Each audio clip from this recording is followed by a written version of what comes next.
எடப்பாடி பழனிசாமி நம்மள பார்த்து சொல்றார் செங்கி. கலைஞர் வந்து வாஜ்பாய் பக்கம் அந்த உட்காந்துக்கிறார். அதை காமிச்சிட்டு பெரிய கண்டுபிடிப்பு. தாமஸ் ஆல்வா எடிசன் பல்ப கண்டுபிடிச்ச மாதிரி பிஜேபிக்கு அடிமை சாசனத்தை எழுதி கொடுத்திருக்கிற அடிமை, கொத்தடிமை, பாண்டட் லேபர். இவர் bonded labour for BJP and RSS. அவங்க கூட போய் மசூதி அடிச்சுமா, சர்ச் அடிச்சுமா, மதவாத அரசியல் பண்ணமா, அவன் எங்க கூட கூட்டணிக்கிற வரைக்கும் வாழ சுருட்டி இருந்தான். அந்த பரதேசி கட்சி பிஜேபியோட கூட்டணி சேர்ந்துட்டு தெரியாம தமிழ்நாட்டுல அவனுங்களுக்கு தேர்தலில் சீட்டெல்லாம் கொடுத்து அவன் ஒரு ஆளாக்கிட்டேன். நான் உங்கள்கிட்ட பகிரங்கமா மன்னிப்பு கேட்டுக்கிறேன். சொன்னதாமையா செல்வி ஜெயலலிதா, உங்க அம்மா சத்தியத்தை மீறி நீ கொடநாட்டுல பண்ண கொலை, நீ அச்ச கொல்ல, நீ பண்ண ஊழல், அவன் தூக்கி திகார் ஜெயில போடுவான உடனே அவன் காலில் அடிமையா போய் உளுந்து கொள்கை எதிரி கொள்கை எதிரே ஒரு நாள் மோடி எடுத்து நீ பேசிருப்பியா? ஒரு நாள் அமித்ஷா எடுத்து பேசிருப்பியா? இன்றைக்கும் டெல்லிக்கு அவுட் ஆஃப் கண்ட்ரோல் தமிழ்நாடு. நாங்க கருப்பு சவப்பு, உங்களுக்கு ஊதப்போற சங்கு சாதாரண சங்கு இல்ல. நண்பர்களே வணக்கம். எனது official channel Gudiyattam Kumaran talks YouTube channel வாயிலாக உங்களை எல்லாம் சந்திப்பதில் மற்றற்ற மகிழ்ச்சி. அதிமுகனுடைய பொதுச் செயலாளர் நம்ம தவளம்பாடி, டெட்பாடி, எடப்பாடி, எடுபுடி, பாஜக ஆபீஸில் office boy, tea boy, peon, watchman Edappadi Palaniswami. அவரு நம்மளை பார்த்து சொல்றாருங்க சங்கின்னு. எடப்பாடி பழனிசாமி நம்மளை பார்த்து சொல்றார் சங்கி. யார? நம்மளை பார்த்து சங்கின்னு சொல்றார். தேர்தல் பிரச்சாரத்துல ஒரு போட்டோ ஒண்ணு காட்டுறாரு. என்னடா போட்டோ காட்டுறாருன்னு பார்த்தா அவரு என்ன சொல்றது, அவர் என்ன போட்டோ காட்டுறாருன்னு பார்த்தா, அதாவது கலைஞர் வாஜ்பாய் பக்கம் அந்த உட்காந்துக்கிறார். முன்னாள் பாரத பிரதமர், பாரத் ரத்னா தலைவர் கலைஞரே சொன்னாரு, a very good leader in wrong பார்ட்டின்னு. வாஜ்பாய் அவர் பக்கத்துல டாக்டர் கலைஞர் உட்காந்துக்கிறாரு. அதை காமிச்சிட்டு பெரிய கண்டுபிடிப்பு. தாமஸ் ஆல்வா எடிசன் பல்ப கண்டுபிடிச்ச மாதிரி என்ன சொல்றது, இவர் திமுக பத்தியா சங்கி, கலைஞர் பத்தியா வாஜ்பாய் பக்கத்துல உட்கார்ந்து இருக்காரு. இவங்க சங்கி வாயா லூசு லூசு. சங்கிகளுக்கெல்லாம் சங்கி யாருன்னு கேட்டா நீ எடப்பாடி பழனிசாமி. பாஜக சங்கின்னா அவனை விட பெரிய சங்கி யாருன்னு கேட்டா எடப்பாடி பழனிசாமி. தலைமை சங்கி யாருன்னு கேட்டா எடப்பாடி பழனிசாமி. இன்னைக்கு கொலை கொள்ளன் வழக்கில மாட்டிக்கின்னு, ஊழல் வழக்கில் மாட்டின்னு, சிபிஐ ரைடு, அமலாக்கத்துறை ரைடு, இடி, ஐடி, கேடி, மோடி, தீகார் ஜெயிலுக்கு போயிதுன்னு 3 கார் மாறி போய் அமித்ஷா காலில் உழுந்து கிடக்கிறது யாரு? அமித்ஷா காலையும் உள்ற, அமித்ஷா பையன் ஜெய்ஷா காலையும் உள்ற, மோடி காலில் உள்ற. பிஜேபிக்கு அடிமை சாசனத்தை எழுதி கொடுத்திருக்கிற அடிமை, கொத்தடிமை, பாண்டட் லேபர். இவர் நாட் ஓன்லி என்ன labour for BJP Edappadi Palaniswami, இவர் bonded labour for BJP and RSS. நீ இன்னைக்கு பயந்து போய் நடுங்கி போய் உச்சா போற கக்கா போற அமித்ஷா பார்த்தா, மோடி பார்த்தா, பிஜேபி பார்த்தா, எங்க திமுக, எங்க தலைவர் கலைஞர், எங்க தலைவர் தளபதி பார்த்து சங்கி என்ற அதுக்கு ஒரு காட்டுற போட்டோ என்னன்னு கேட்டா வாஜ்பாயோட கலைஞர் போட்டோ காட்டி யார் சங்கி, யார் சங்கி? யோ லூசு. அன்னைக்கு வாஜ்பாயோட அதிமுக, பிஜேபியோட அதிமுக கூட்டணி, பிஜேபியோட அதிமுக கூட்டணி சேர்ந்து வாஜ்பாய் பிரதமர் ஆனார். ஜெயலலிதாவுடைய ஆதரவு இருந்துச்சு. ஜெயலலிதாவே பிரதமரான்னு பார்த்துச்சு. எல்லாம் ஒரு 150 200 சூட்கேஸ் ஒரு பிளைட்லயே போய் இறங்கினாங்க. ஜெயலலிதா சசிகலா டெல்லியில தமிழ்நாடு கெஸ்ட் ஹவுஸ்ல 20 நாள் இருந்தாங்க. பிரதமரா எல்லாம் போனாங்க. வேலைக்காவில சரி எப்படியே வாஜ்பாய் பிரதமரா நீங்க ஆதரவு கொடுத்தீங்க. அந்த வாஜ்பாய் பாவம் பெரிய மனுஷன், கல்யாணம் கூட அவளுக்கு அவரு. மோடியாவது கல்யாணம் ஆகி பொண்டாட்டி விட்டாரு, எனக்கு வேணாம், பொண்டாட்டி கூட வாழல, நான் சன்னியாசம் எடுக்கிறேன், நான் ஆர்எஸ்எஸ் போறேன், போயிட்டாரு மோடி. ஆனா வாஜ்பாய்க்கு கல்யாணமே அவள, உண்மையான பிரம்மச்சாரி. அவர் இந்த பொம்பளை படத்தின பாடுது பாரு ஜெயலலிதா, ஐயோ எப்பா, ஜெயலலிதா படுத்தின பாடு கொஞ்சம் நஞ்சம் கிடையாதுங்க. அவ்வளோ பாடுபட்டுச்சு. இதுக்கு கோபம் வந்துருச்சு. ஜெயலலிதா கொஞ்சம் கோபம் வந்துச்சுன்னு வச்சுக்க, சமாதானம் படுத்துறதுக்கு சாந்தி சாந்தி சாந்தி, ஜெயலலிதா சாந்தி சாந்தி, சுக்லாம்பரதரம் விஷ்ணு சச்சிவர்ணம், சாந்தி சாந்தின்னு ஓமம் பண்றதுக்கு 5 மத்திய மந்திரி வருவான். டெல்லியில இருந்து கிளம்பி ஸ்பெஷல் பிளைட்ல வருவான். வந்த உடனே ஒரு மத்திய மந்திரி, யாரு இணை அமைச்சர்லாம் கிடையாது, எம்ஓஎஸ் கிடையாது, கேபினெட் மினிஸ்டர் வருவான். அவன் உட்காந்து இருப்பான் ஓஎஸ் கார்டுல. முதல்ல கேட்ல 1/2 மணி நேரம் வெளியே நிற்பாங்க. அப்புறமா பர்மிஷன் கொடுத்தோன்னே உள்ள போய் அங்க சேர் எல்லாம் போட்டிருப்பாங்க விசிட்டர்ஸ் உட்காந்துக்கு, அங்க உட்காந்து இருப்பாங்க. 1 மணி நேரம், 1.5 மணி நேரம், 2 மணி நேரம் கழிச்சு உள்ள கூப்பிட்டா போனோம். பல முறை ஓஎஸ் கார்டனுக்கு போய் Jayalalithaa throw them outside, I am not willing to meet the central ministers. Today I am not in good mood. I want to take rest. Throw them out. அவன் வந்து சொல்லுவான், ஐயா அம்மா பார்க்கல, நீங்க போயிட்டு வரலாம். அப்புறமா இன்னொரு ஃபிளைட்டை பிடிச்சி டெல்லி போயிடும். படாத பாடுபிடித்து, அப்பா சாமி, பொம்பளை சவகாசமே இல்லாத நல்ல மனுஷன் வாஜ்பாய். இந்த பொம்பளை கிட்ட மாட்டின அவர் சிக்கி தவிச்சாங்க பாரு. கட்சியில வாஜ்பாய் ஆட்சியே கவுத்தாங்க. சரி, ஒரு நல்ல மனுஷன். நான் முன்ன சொன்னேனே, தலைவர் கலைஞர் அவர்கள் a very good man, a very good leader in wrong பார்ட்டின்னு. சரி, வாஜ்பாய்க்காக பாஜகவை ஆதரிச்சார் கலைஞர். எதுக்காக? வாஜ்பாய்க்காக ஆதரிச்சார் டாக்டர் கலைஞர் அவர்கள். ஆதரிச்சு இதுல ஒரு நல்ல ஒரு பாயிண்ட், யோ எடப்பாடி, இதெல்லாம் உனக்கு தெரியாது. சாராயம் காசுறது, கொலை பண்றது, திருடுறது, ஊழல் பண்றது மாதிரிலாம் இது கிடையாது. பிஜேபியே, எந்த பிஜேபி? RSS தலைவராக ஏற்றுக்கொண்ட, RSS தாய்க்கழகம் ஏற்றுக்கொண்டிருக்கிற பிஜேபி. அந்த பிஜேபி தான் அயோத்தியாவில் பாபர் மசூதி இடிச்சான். எத்தனையோ இஸ்லாமியர்களை கொன்னான். கோத்ரா ரயில் விபத்துல உயிரோட எத்தனை பேர் எரிச்சாங்க குஜராத்ல. எத்தனை கர்ப்பிணி தாய்மார்கள் வைத்த கிழிச்சு குழந்தைக்கு வெளியே போட்டாங்க, குறிப்பா இஸ்லாமியர்களை. பில்கிஸ் பானுக்கு என்ன நிலைமை ஏற்பட்டுச்சு? அந்த அளவுக்கு இஸ்லாமியர்களை கொடுமைப்படுத்துகிற பாஜகவை ஆதரித்து, பாஜக என்று சொன்னால் வாஜ்பாய் அவர்களுக்காக பாஜக ஆதரித்து, வாஜ்பாய் இந்த நாட்டில் பிரதமராக்கி அடுத்த நிமிடம் என்ன பண்ணார் தெரியுமா? கலைஞர் பாஜகவை பிரதமர் ஆக்கும் போதே கலைஞர் ஒரு உத்தரவாதம் ஒண்ணு வாங்கினார் அவங்கள்ட்ட. ஒரு அசூரன்ஸ் கொடுறா, ஒரு உத்தரவாதம் கொடுறா, இந்த பாஜகவினால் இந்தியாவில் இருக்கிற ஒரே ஒரு இஸ்லாமியன் கூட பாதிக்கப்படக்கூடாது, ஒரே ஒரு கிறிஸ்தவன் கூட பாதிக்கப்படக்கூடாது, எந்த பட்டியலினத்தினரும் முன்னால் பாதிக்கப்படக்கூடாது. ஒரு மதசார்பற்ற ஆட்சி நடத்தணும் பிஜேபி. நான் ஆதரவு கொடுத்திருக்கிறேன். ஒரு மதவாத கட்சி தான் பிஜேபி, ஒரு மதவாத ஆட்சி தான் பிஜேபி. ஆனால் நான் ஆதரவு கொடுத்திருக்கிறேன். ஒரு மதசார்பற்ற ஆட்சி நடத்தணும் ஆதரவு உத்தரவாதம் வாங்கிக்கின்னு ஆதரவு கொடுத்துட்டு அடுத்து என்ன பண்றாரு? அவர் வச்ச டிமாண்ட் என்ன தெரியுமா? ஜனாதிபதி தேர்தல் வருது பிஜேபி ஆட்சியில. இவன் இஸ்லாமியர்களுக்கு எதிராக மசூதி இடிச்சான், எத்தனையோ சர்ச்சை இடிச்சான். தலைவர் கலைஞர் ஜனாதிபதி வேட்பாளர் யாருன்னு நான் சொல்லுவேன். இந்த நாட்டின் ஜனாதிபதி வேட்பாளர் எங்கள் தமிழ்நாட்டைச் சேர்ந்த ராமநாதபுரம் மாவட்டம் கீழக்கரை ஒரு தமிழ் இஸ்லாமியர் அப்துல் கலாம். அப்துல் கலாம் தான் இந்த நாட்டின் ஜனாதிபதினு பிஜேபி ஆட்சியில வாஜ்பாயை இந்த நாட்டின் பிரதமராக்கி விட்டு பிஜேபி ஆட்சியில் ஒரு இஸ்லாமியர், நம் தமிழ் இஸ்லாமியர், ஒரு மாமனிதர் அப்துல் கலாம் அவர்களை இந்த நாட்டின் ஜனாதிபதி ஆக்கிய பெருமை, பிஜேபி ஆட்சியில ஜனாதிபதி ஆக்கிய பெருமை தலைவர் கலைஞர், முத்தமிழர் டாக்டர் கலைஞர். ஓய்வுக்கே ஓய்வு கொடுத்து விட்டு மெரினாவில் ஓய்வு எடுத்துக் கொண்டிருக்கிற தலைவர் கலைஞருக்கு உண்டு. இதெல்லாம் எடப்பாடிக்கு இந்த வரலாறு எல்லாம் தெரியுமா? யார் நான் சங்கி?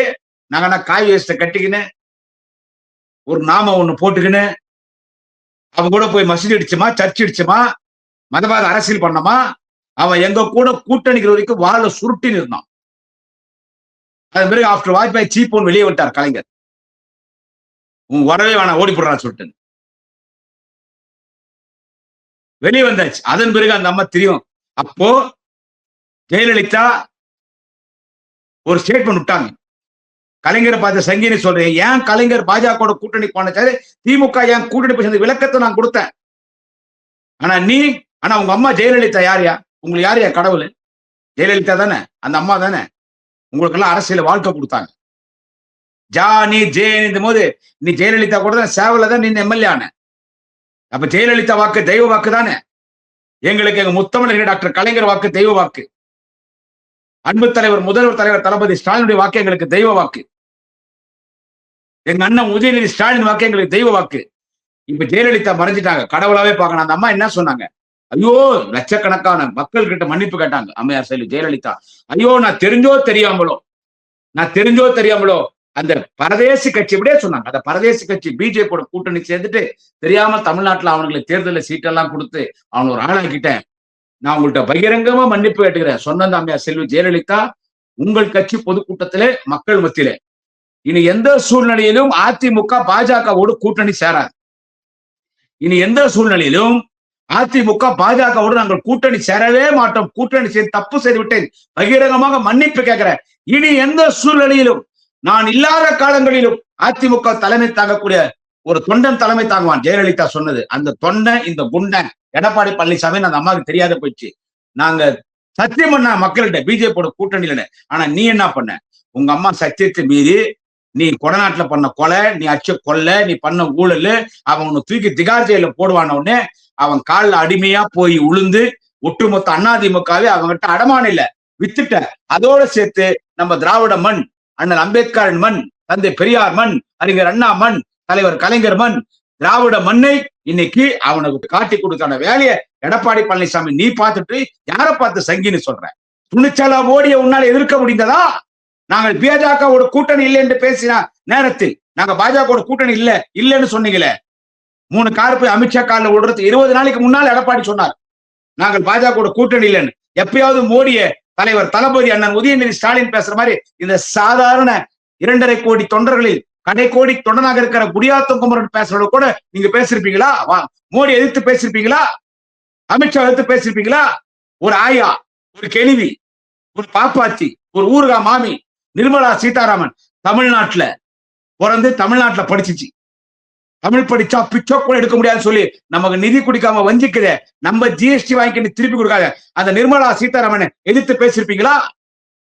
ஒரு நாள் பிஜேபியோட கூட்டணி இல்லைன்னு மட்டும் சொல்றது. நல்ல கூட்டணி வச்சுக்கலான்னு பார்த்தாங்க, அவங்க விட்டான் சரியான அடி. கொடநாடு கொலைலாம் எவிடன்ஸ் இருக்குது, நீ ஊழல் பண்ண எவிடன்ஸ் இருக்குது, உள்ள போடுறவனே டோட்டலா போய் சரணஞ்சிட்டு இன்னைக்கு அவனுக்கு சங்கி அடிமை சாசனத்தை எழுதி கொடுத்திருப்பது யார்? எடப்பாடி பழனிசாமி. டீ பாய் வேலை, ஆபீஸ் பாய் வேலை, தோட்டக்கார வேலை, கழிவறை கழுவுற வேலை, பாத்ரூம் கழுவுற வேலை, வாட்ச்மேன் வேலை எல்லாம் யார் பாக்குறாங்க? அமித்ஷா வீட்டுல பிஜேபி ஆபீஸ்ல பாக்குறது எடப்பாடி பழனிசாமி. நீ எங்களை பார்த்து சங்கின்னு சொல்லக்கூடாது. உங்களுக்கு எல்லாம் இன்னும் யாருக்கும் அந்த இடி ஐடி அமலாக்கத்துறை சிபிஐ எல்லாம் எதுவும் வரல. எங்க வந்துருமோன்னு நீங்க பயந்து அங்க போய் சரண்டர் ஆயிட்டீங்க, அடிமை ஆயிட்டீங்க. எங்களுக்கு எல்லாம் வந்துச்சு. திமுக அமைச்சர்கள் வீட்டுல ரைடு, திமுக எம்பிக்கள் வீட்டுல ரைடு. தேவையே இல்லாம செந்தில் பாலாஜி 1 வருஷம் ஜெயில வச்சான்.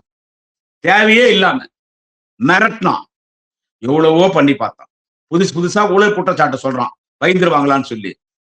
மடியில கனம் இருந்தாதான் வழியில பயம் இருக்கும். நான் ஈடியும் பார்ப்பேன், ஐடியும் பார்ப்பேன், மோடியும் பார்ப்பேன்னு அண்ணன் உதயநிதி சொல்லிட்டார். எங்க தலைவர் தளபதி போயா கோர்ட்ல போய் கேஸ் போடியார். நான் கோர்ட்டுக்கு வரேன், வழக்க சந்திக்கிறேன். நாங்க பிஜேபி பார்த்து நாங்க பயப்படல. அவன் இடி ஐடி ரைடு, அவன் அரஸ்ட், எதுக்கும் நாங்க பயப்படல. யாரா சங்கி? நீங்க சங்கி, நீங்க சங்கி. ஆண்மையோடு பிஜேபியை எதிர்க்கிறார் அன்பு தலைவர் தளபதி. டெல்லிக்கு அவுட் ஆஃப் கண்ட்ரோல் தமிழ்நாடுன்னு சொன்னாரு. காவி கூட்டத்திடம் அடிமையாக இருப்பது நீங்க. அவங்க ஆரம்பிச்சாங்க கட்சி, தற்கூரி வைத்தேன்.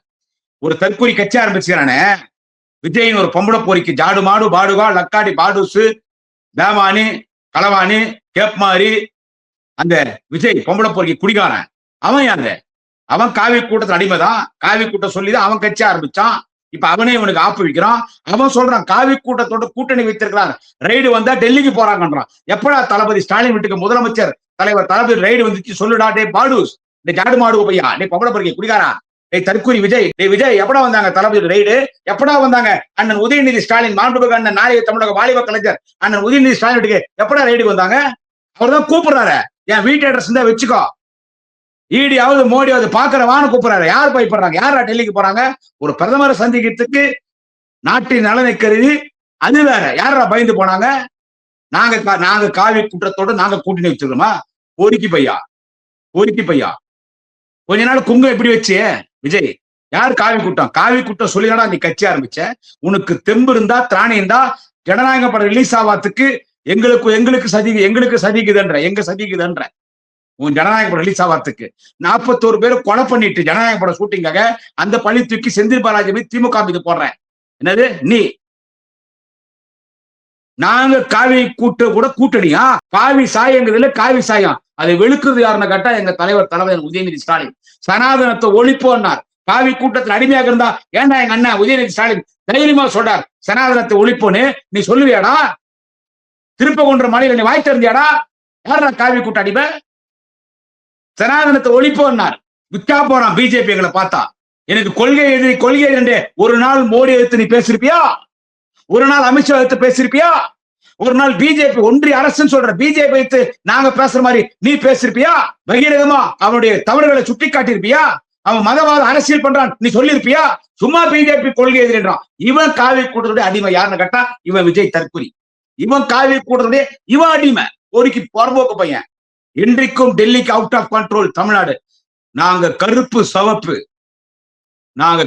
சவப்பு. காவி எங்க முன்னால ஜுஜுபி. நாங்க கருப்பு சிவப்பு. அது எங்க சொந்த கொடி. அந்த கருப்பு கொடியில தலைவர் கலைஞர் ரத்தத்தால் தான் சிவப்பு வந்துச்சாங்க. கருப்பு சிவப்பு கொடி காவியை பார்த்து பயப்படணுன்ற அவசியம் இல்ல. காவி தான் கருப்பு சிவப்பு கொடியை பார்த்து பயப்படணும். அதனால எடப்பாடி பழனிசாமி நீங்க சங்கி, சங்கி மங்கி டிங்கி என்ன சொல்றது சிங்கி எல்லாம் நீங்க தான். நாங்க சங்கின்னு சொல்லவே கூடாது. போட்டோ காப்பி சிரிக்கிறாங்க. நீங்க தான் சங்கி. மக்கள் சொல்லிட்டோம் யார் சங்கின்னு சொல்லிட்டு. மக்கள் சொல்லிட்டோம் யார் சங்கின்னு சொல்லிட்டு. பிஜேபிக்காரன் அரசியல கூட சுடுகாடு அனுப்ப போறான். உன் கட்சியை காலி பண்ண போறான். உனக்கு அவங்க கொடுத்துற அஜெண்டாவே அதான். அதிமுக காலி பண்ணிட்டு என்கிட்ட கொடுத்துறான்ட்டாங்க. எனவே பிஜேபியிடம் அடிமையாக இருக்கிற எடப்பாடி எங்களை பார்த்து சங்கியா? டேய் நடிகா, டே கேப் மாறு, டே பாடுஸ், டே ஜாடு மாடு லக்காடி பையா விஜய் யாரா கள்ள கூட்டணி காவியோட நீங்கடா. நீங்க எல்லாம் ஒரு கேங். எல்லா திருட்டு பசங்க போய் காவி கிட்ட அடிமையா உழுந்து கிடக்கானுங்க. ஆனா சங்கிகளுக்கு சங்கூதுவார் எங்கள் தலைவர் தளபதி ஸ்டாலின், எங்கள் அண்ணன் உதயநிதி ஸ்டாலின். இந்த 2026 ஏப்ரல் 23 நடக்கிற தேர்தல் மே 4 என்றாங்க. 200 தொகுதிக்கு மேல நாங்க தான் ஜெயிக்கிறோம். மக்களின் பேர் ஆதரவோட தளபதி முதலமைச்சராக வருகிறார். உங்களுக்கு ஊதப்போற சங்கு சாதாரண சங்கு இல்ல. பாஜக கூட சேர்ந்து எடப்பாடி பழனிசாமி, இந்த பொம்பளை குடிகார தற்கொலை நடிகர் விஜய் அத்தனை கோஷ்டியும் டெல்லிக்கு ஓடுகிறா திகார் ஜெயிலுக்கு. உங்களுக்கு உள்ள போடுறான் பாரு. ஏப்ரல் 23 தேர்தல் வாக்களிப்பீர். உதயசூரியன் சின்னம். திமுகவின் கூட்டணி சின்னங்களுக்கு வாக்களியுங்கள். கை சின்னம், முரசு சின்னம், பானை சின்னம், சுத்தியல் அறிவாள் சின்னம், கதிர அறிவாள் சின்னம் வாக்களிப்பீர். திராவிட முன்னேற்ற கழகத்தினுடைய கூட்டணி கட்சிகளுக்கு உங்கள் பொன்னான புனிதமான வாக்குகளை வாக்களிங்கள். நமது சின்னம் உதயசூரியன். நாளை மீண்டும் இன்னொரு தலைப்பிலை சந்திக்கிறேன். நண்பர்களே, எனது குடியாத்தம் குமரன் டாக்ஸ் யூடியூப் சேனலை சப்ஸ்கிரைப் செய்யுங்கள், ஷேர் செய்யுங்கள், லைக் செய்யுங்கள், பெல் பட்டனை பிரஸ் செய்யுங்கள். வணக்கம். நாளை சந்திக்கிறேன்.